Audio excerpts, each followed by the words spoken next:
to know from the 5 southern states, starting with our top story first. In a major development surrounding the cold-riff cough syrup tragedy, Madhya Pradesh police have arrested G. Ranganathan, the 73-year-old owner of Tamil Nadu-based Sresan Pharmaceuticals, after the company's cough syrup, cold-riff, was linked to the death of at least 15 children in Madhya Pradesh and Rajasthan. A 7-member police team from Madhya Pradesh took Ranganathan into custody in Chennai early this morning.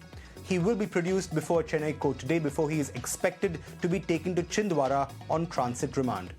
Officials say lab tests have confirmed that a toxic batch of the syrup caused the fatalities reported across multiple districts of Madhya Pradesh and Rajasthan.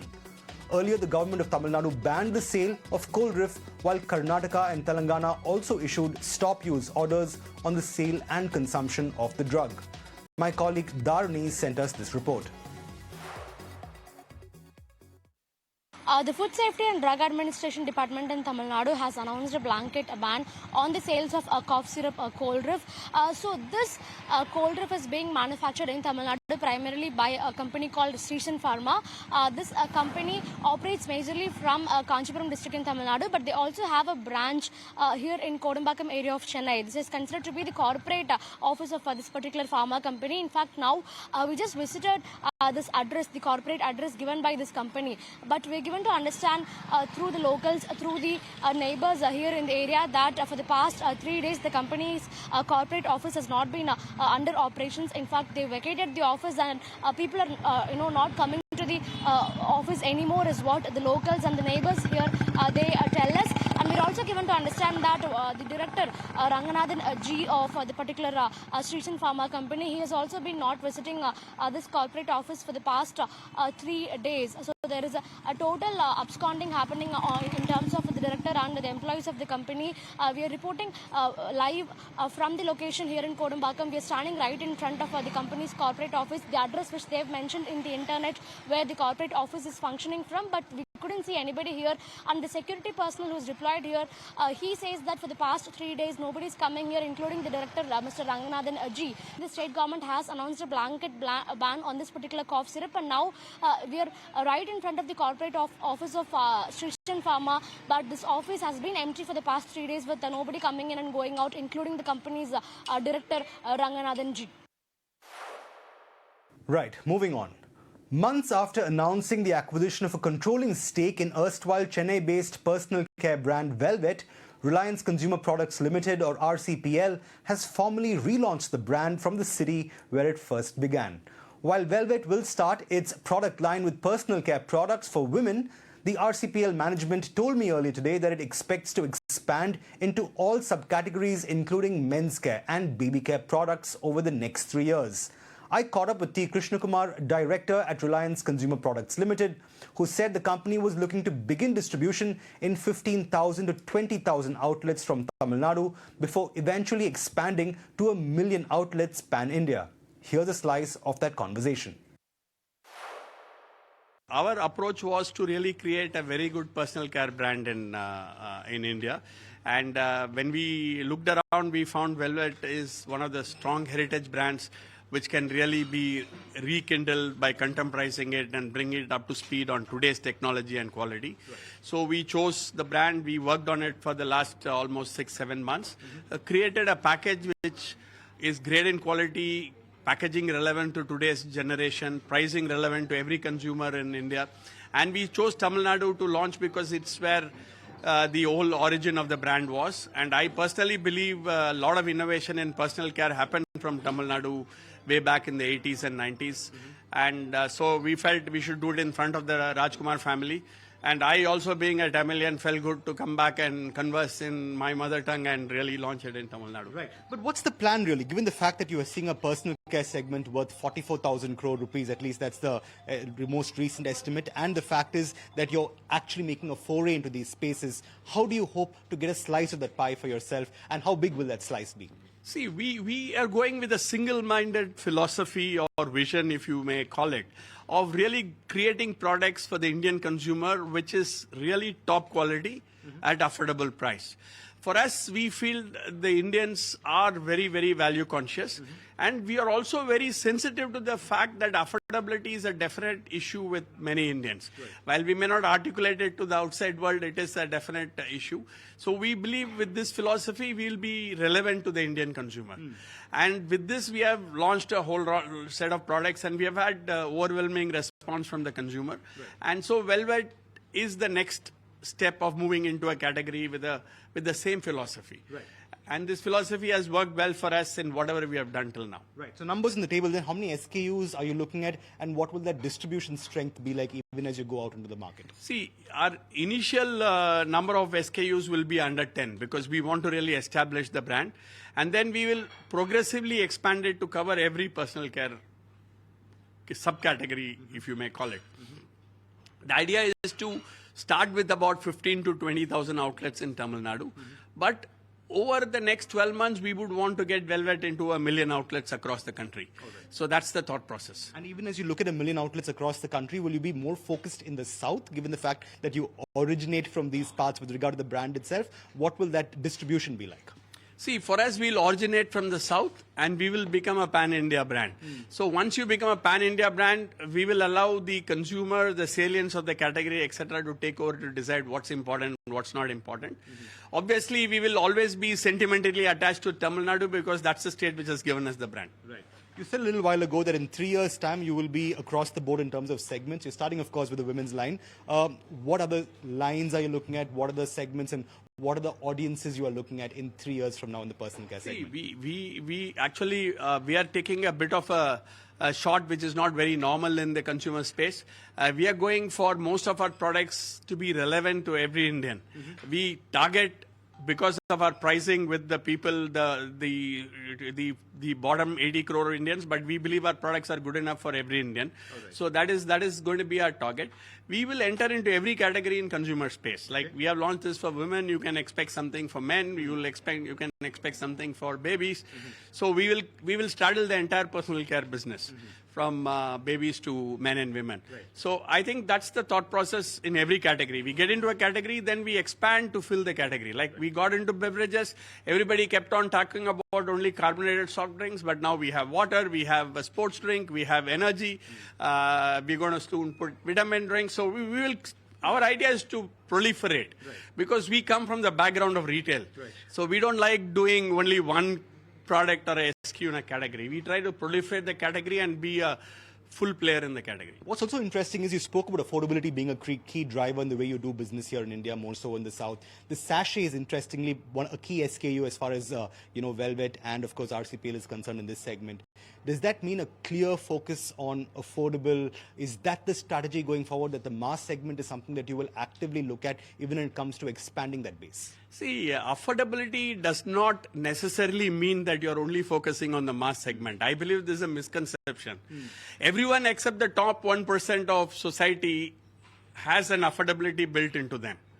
It's just that we want to make our products very prudently, cautiously, with unnecessary costs being avoided to create a product which gives the best value for money. Well, a revival there of an iconic brand in Tamil Nadu that took form and shape back in the 1980s. Moving on from Tamil Nadu to Kerala now. The state's recently installed network of AI-enabled traffic cameras have generated a whopping 1.13 crore traffic challans between January and August this year. The challans have a total fine of approximately 737 crore rupees with collections of around 223 crore. That shortfall of approximately 514 crore rupees in fine payments is being put down to a gap the Traffic Enforcement Division is seeing in compliance and motorist data collection. Back to the fine itself, the state's capital, Thiruvananthapuram, saw the most traffic violations, that's 22.3 lakh challans that were generated in the city, and the largest volume of traffic fines for a city, a total of 153 crore rupees. Remember, the AI-enabled traffic camera project in Kerala was touted to be a disruptor in traffic enforcement, but its critics say it could be a huge white elephant unless compliance and data gaps are bridged. Right, moving on to our big exclusive then. It's just over a month since Freshworks co-founder Girish Mathrubootham announced his resignation as executive chairperson of the SaaS and tech major Freshworks, a company, remember, that Girish began in Chennai back in 2010. Freshworks' big moment came in 2021 when the once SaaS startup from India listed on the New York Stock Exchange. Over time, Girish has paced his exit from the company's leadership, first handing over the reins as CEO to Dennis Woodside before eventually announcing his departure as executive chairperson. Early today, I caught up with the SaaS guru from Chennai to talk about his new venture, the Together Fund, and all that's in store for him. Here's a slice from that conversation. Thanks for having me on the show. I think Chennai is always home. And I've always been coming. So I think from a decision standpoint, yes, I've announced that I'm stepping down from exec chairman of Freshworks. I'm glad to be back in Chennai for an event, which is exciting to do something in AI for Chennai. Absolutely. And the Together Fund is something that a lot of people have been speaking about in the recent past, Girish, simply because of the kind of spotlight it throws on AI startups and the need to invest in these across the country, given that so much has taken form and shape in the recent past. The first question I have for you really is, where does the focus lie? Which are the startups you're focusing on? What are you most excited about? And where will your money go? So we clearly have our investment thesis around where is the opportunity for AI in India. Mm-hmm. So my current thought process is we are in Act 1 of AI. In Act 1 of AI, what I mean by that is enterprises are assuming that, hey, my current tools are perfect, my current processes are perfect, and I will use AI agents or AI agentic solutions to automate some of these business processes. And in that process of automation, I'll generate efficiency and save money. Mm-hmm. So pretty soon, Act 1 of AI is a very large opportunity, but pretty soon we're going to start seeing Act 2 unfold, which is enterprises are also going to ask, hey, why are these tools that were designed 20 years ago, 15 years ago, still relevant for today? How should AI native solutions evolve? And I'm just taking one contour or lens of enterprise applications because that's my area of specialization. When you take, let's say, fundamental voice models, today most of the voice models rely on voice to text conversion, and only then LLMs can understand what is being said. We are going to see in Act 2 voice-to-voice models. So there are many flavors of Act 2 will emerge as the next frontier, like reinforcement learning. Today we are going to have Professor Ravi from IIT Madras, who's the head of data science and AI, talk about reinforcement learning, which is the next frontier in AI, and that will unlock a lot more. So for us, clearly, what we see is, as we stand today, the big opportunity for India is in enterprise applications, both horizontal and vertical. Predominantly because we have a lot of experience in these domains. We have talent who's experienced in these domains. The second is in developer tools and infra, where because we have so many people who have worked in large engineering organizations and they know what challenges exist. So these are going to be the predominant areas of focus for us. Right. Now, we are also going to see with a lot of sovereignty plays like deep tech, defense. These areas are emerging. So we are building a thesis, looking at early startups. Right. You named a bunch of sectors, Girish, and no doubt all of these hold so much promise insofar as the startup ecosystem is concerned. Are there any startups that you're very excited about? Is it too premature to ask this question? Where is the radar looking really in terms of specific names that are exciting Girish Mathrubootham? Right now in our portfolio, the most exciting company in our portfolio is Emergent. Emergent is a vibe coding platform where if you have an idea, and traditionally most people who have an idea were constrained by the fact that they don't know how to build software or they don't know how to write code. So Emergent breaks down that barrier and lets anybody with an idea to build an application. And we call it a cheetah startup, not a unicorn, because they went from launch to $10 million of ARR in 2 months and currently at $15 million of ARR in 3 months. So let's see how this is, but it's a very exciting time for that startup. So Composio is another company that is getting a lot of developer love and adoption. They've just started monetizing, crossed $1 million, but they have large enterprise clients and they are building the AI agentic platform for the infrastructure for AI agents to talk to other AI agents or AI agents to talk to traditional software that exists in companies. There's presentations.ai, which is like ChatGPT for presentation. So if you want to create a PowerPoint presentation, you just tell what you need, and presentation.ai creates it for you, and that company has crossed $8 million. So we have Spry Health, which is crossed, they will be hitting 10 million hopefully by the end of this year, and they are automating physiotherapy clinics in the US, end to end, right? And then we have Rapid Claims, which is slightly short of 5 million. They're probably around 4 million now. They are into the revenue cycle management in US healthcare, helping US clinics in the US actually automate the entire process of like billing and submitting the claims to insurance and getting the money back, right? So there are more. I can keep going on, but we are super happy with. Okay, maybe I'll talk about one more, which is Meta Farms. Fantastic founder, 24-year-old enthusiastic founder who's never worked in a company, and he started, but really great AI technologist. So he's building Meta Farms, which is disrupting a very traditional industry called market research. And he's got a lot of large enterprise clients signing up for him, and he's going to hit $5 million by the end of this year. Absolutely. So these are all promising young stories that we're excited about. No doubt about it, Girish. Exciting names and very exciting prospects for each of these companies. But I have to ask you, in terms of funding itself and ticket sizes, is there the math that you've already done in your mind in terms of this is what I'm going to be investing, this is the ticket size per company that I'm going to have? Has the Together Fund worked out that math going forward from henceforth? So we have a portfolio construction model where, first of all, our investment is done along 3 different investment strategies. Right. So on one hand, we have the Swamp Space Studio. You're seeing at the launch of Swamp Space today. In Swamp Space Studio, we back young founders with up to $1 million of capital. Right. Usually we take somewhere around 8 to 10% of the company. And this is ideal for younger founders who are just coming out of college, who are great in AI tech, but they've never built businesses. They don't understand customer domain, or they don't understand the customer problems really well.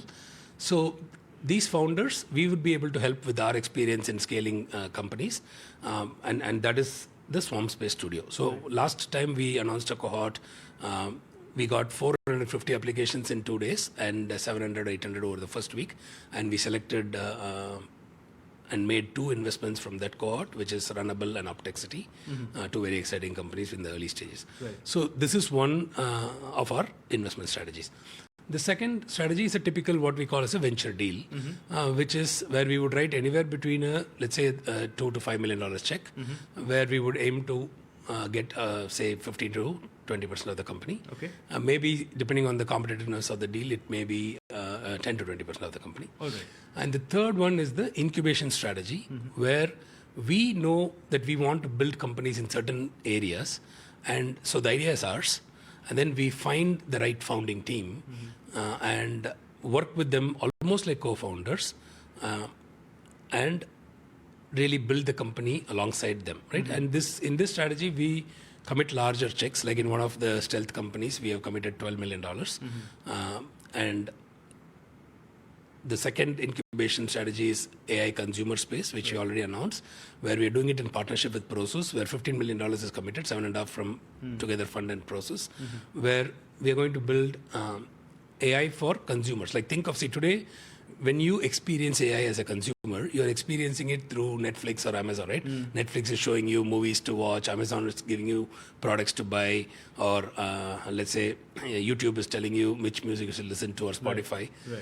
But what if you had an AI agent on your phone which knows you better and actually helps you with your everyday life, whether it's to book an Uber or to help you find a great shirt for the next event, or so AI agents that sit and work for you on your phone. Right. So that's an area we're excited about, and we are looking for a fantastic team to build that, and so we'll be announcing that soon. Right. You speak so passionately about these ideas and the founders behind them, and I can't help but wonder how so much of this must go back to your days as a founder yourself, beginning Freshworks back in 2010, when the ecosystem here was very different from where it is today.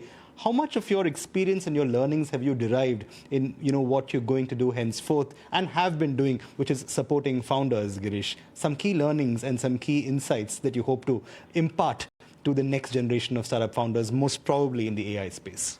No, I think the whole mission is about transferring that expertise, right? See, I've spent 15 years operating and scaling Freshworks. Now, my job at Together Fund is how can I enable 10 or 20 companies to be the next global leaders from India in AI. And if you can get 10 companies like Freshworks, I think it'll be a job that will success for us, right? So what we can transfer, the transferable knowledge in terms of everything, building a company, competing globally, selling globally, hiring top talent, a lot of this is transferable. We also know that there was absolutely no community in 2010-11, and we ended up creating SaaS Boomi as one of the most thriving, vibrant communities. So we know how to build communities. So along with AI Boomi and Swarm Space by Together, we will actually also work on going back to basics on how do we get an ecosystem play like a community effort like SaaS Boomi work for AI. Like, because the audience is different. These are AI founders, right? So new founders are coming. So content has to be different. It has to be relevant content for the AI founders. The lessons, the metrics, the pricing models are all different, and things are moving very fast. So we know the basic building blocks of how to build a great community like SaaS Boomi. So we are going to take that learnings and use it to build an AI community. Absolutely. Right, a whole lot to expect then from Girish's basket of SaaS surprises thanks to the Together Fund. Moving on from Chennai to Karnataka. Why crib about Bengaluru's traffic when the traffic is equally bad in London or New Delhi?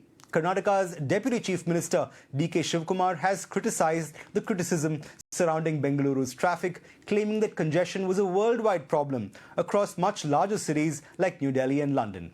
In fact, the Deputy CM also went on to claim that the issue plaguing Bengaluru's traffic was simply that there was way too much media freedom to speak about civic issues in Bengaluru, which other states, he said, completely lack. Let's listen in to what Shivkumar said earlier today. Even in London, 3 hours they have to travel. If they doesn't go to the public transport, if they are in the car, 3 hours. Even in Delhi, 1.5 hours from the airport to the parliament, you need 1.5 hours to travel. But Bangalore is making more noise than Mumbai, Chennai, Hyderabad, and whatever they sell, because we are very free to all the friends, and our social media is picking up. Well, on that note, that's pretty much all the time we have on the bulletin today, but we'll be back same time tomorrow with more news and updates from South India. For the moment, it's goodbye from us.